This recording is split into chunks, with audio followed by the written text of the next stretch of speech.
I haven't pimped out my stuff in a while. If you're interested, I have a Redbubble site for stickers and a Teespring site for t-shirts. I just added some new designs, like this abstract model of the atmosphere, and this southwestern-styled Pentaceratops pendant. More stuff will be added as I update, so keep an eye out for anything you might like. It helps support the channel. Links in the description. If you're an active predator that we know T-Rex probably was, at some point you want to be able to shed heat as much as you want to be able to gather heat. And so having a bed of capillaries basically up here in the skull roof provides a mechanism for these types of animals to be able to collect heat or shed heat.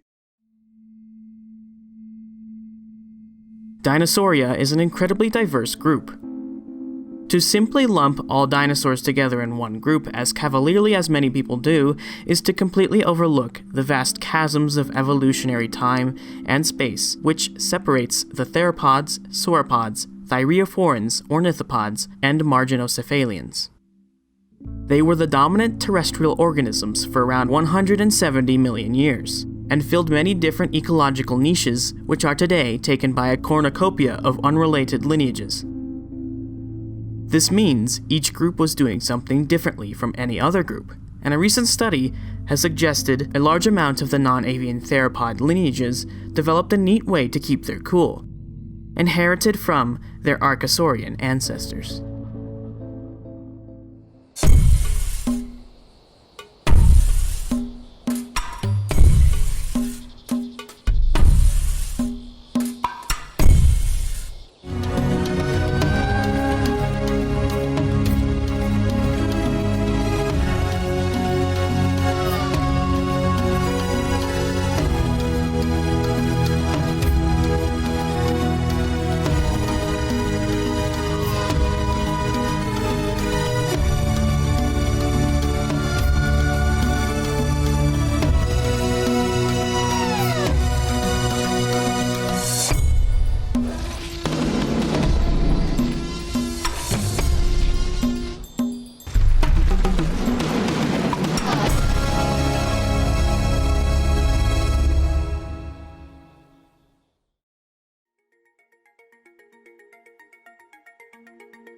Welcome back to Tyrant Files.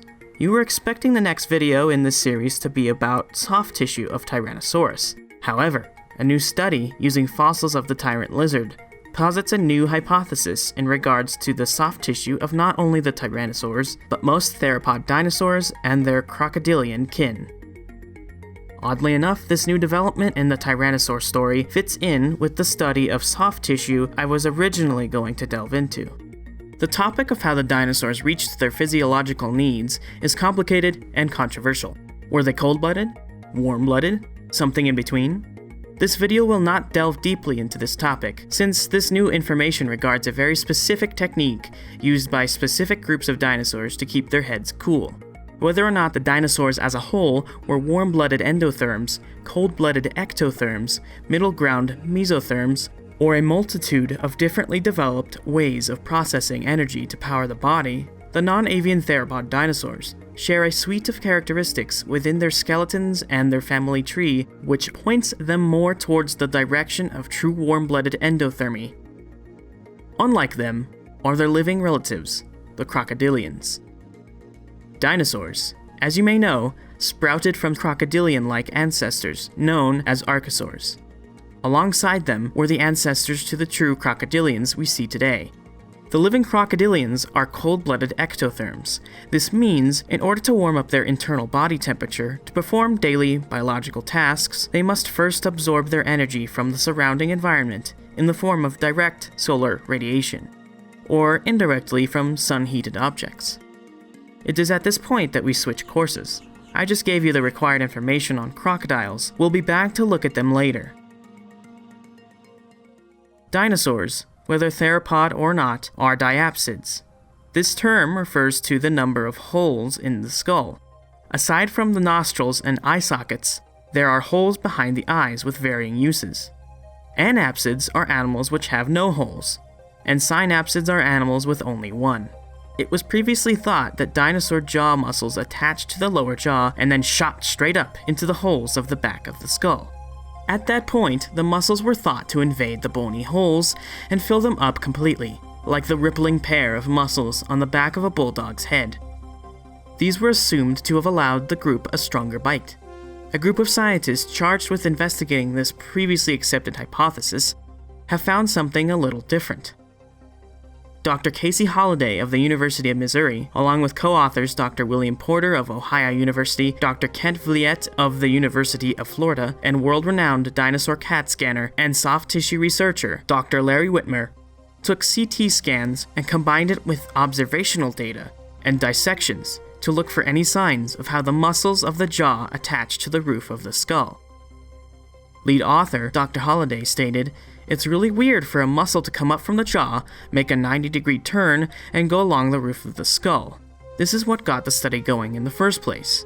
We now have a lot of compelling evidence for blood vessels in this area, based on our work with alligators and other reptiles." Over 100 taxa were looked at, living and extinct. Compiling the data gives a new outlook on the top of the skull of not only non-avian dinosaurs, but their Archosaurian ancestors as well, and therefore most of the other lineages of the Archosaurian group, like pterosaurs, notosuchians, and the true crocodilians. The two holes of a diapsid skull are called the temporal fenestrae. In dinosaurs, there is also a third hole in front of the eye, which housed sinuses and may have helped conserve weight. The hole in front of the eye socket is called the anteorbital fenestrae. The bottommost hole in the skull behind the eye is called the lateral temporal fenestrae, because in most dinosaurs, the topmost hole moved around to rest at the top of the skull. In this case, the hole is now called the dorsotemporal fenestrae. Within the large dorsotemporal fenestrae are two beveled shelves of bone, which help to create a surface for muscles and other soft tissue to attach to from below. Jaw muscles anchored to the lower jaw eat through the bone up to this spot. Shelves of bone in this hole are referred to as fossae. Specifically, the one at the back is the dorsotemporal fossa, or DTFOS, and the frontmost shelf is the frontoparietal fossa, or FPF. The original interpretation of this region, in dinosaurs, had muscles invading the entire fenestral hole, with the muscles attaching to both the FPF and DTFOS, which would make the whole contraption one massive muscular unit attaching to the lower jaw. However, as Dr. Holliday stated, it would be anatomically unusual for an animal to have musculature that extends that far, as they did not find that type of condition in any other related groups. Instead, modern crocodilians, one of the closest living relatives to the dinosaurs, have a mass of fatty tissue and blood vessels on the FPF. Modern crocodilians use this mass of fat and blood vessels to keep their heads nice and cool. This works as an air conditioning technique because the animals are ectotherms and need to gain heat from the environment. The researchers of the new study went to their local zoo with thermal imaging devices to observe the way in which crocodilians lose and gain heat. They found the area of the head which houses the FPF were exceptionally warm when the animal began to warm itself up in the sun, and became far chillier than the rest of the animal when it needed to cool off. This occurs because the blood vessels are closer to the outside world at this point on the head than on other points of the animal's body, which means it's easier for that part to lose heat and gain heat than the rest of the animal. I can't help but think this has something to do with protecting the brain from overheating or getting a brain freeze as well. The fenestrae and fossa, as well as skeletal correlates to the fat and blood vessel deposits, were found most prominently in the non-avian theropod and ceratopsian dinosaurs, pterosaurs, and the assortment of weird crocodilian-like archosaurs, and of course the true crocodilians. This has wider connotations to the study of dinosaurs if this hypothesis stands up to future scrutiny, as it adds another caveat to the endotherm-ectotherm debate. Tyrannosaurs were looked at as just one of the many data points for the study, including an adult Tyrannosaurus and a juvenile, or Nanotyrannus. These dinosaurs had rather large windows on top of their skulls, and likely had the same structure seen in the crocodilians. If the giant tyrannosaurs were true warm-blooded endotherms, then these structures would have helped the animals keep their heads at the right temperature, no matter the amount of food they were digesting, to keep their internal body temperature at the right gradient. If the giant tyrannosaurs were not true endotherms, instead using a form of ectothermy called gigantothermy, these structures would have helped them in much the same way as crocodilians. Gigantothermy is a metabolic technique in which the organism is technically an ectotherm, getting its internal body heat from the environment, but it's so large that it generates heat just from existing. Moving and digesting creates heat, and the bigger you are, the more heat that generates. If you're a 9-ton top predator of the Hell Creek Formation, gigantothermy might be a good solution, as it would allow you to be nearly as active as a true endotherm, without the extreme need for sustenance. I'll delve more into gigantothermy at another time.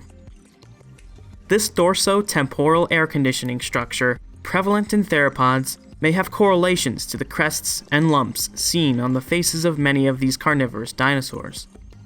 The enormous crests of dinosaurs like Guanlong or Dilophosaurus may therefore have had more than one function: to attract mates, to signal to other animals, and to gain and release heat quickly.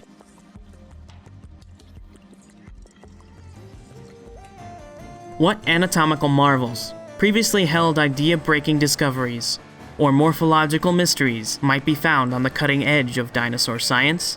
Who knows? I can't wait to find out. I also can't wait to see the counter-arguments and peer reviews of this study.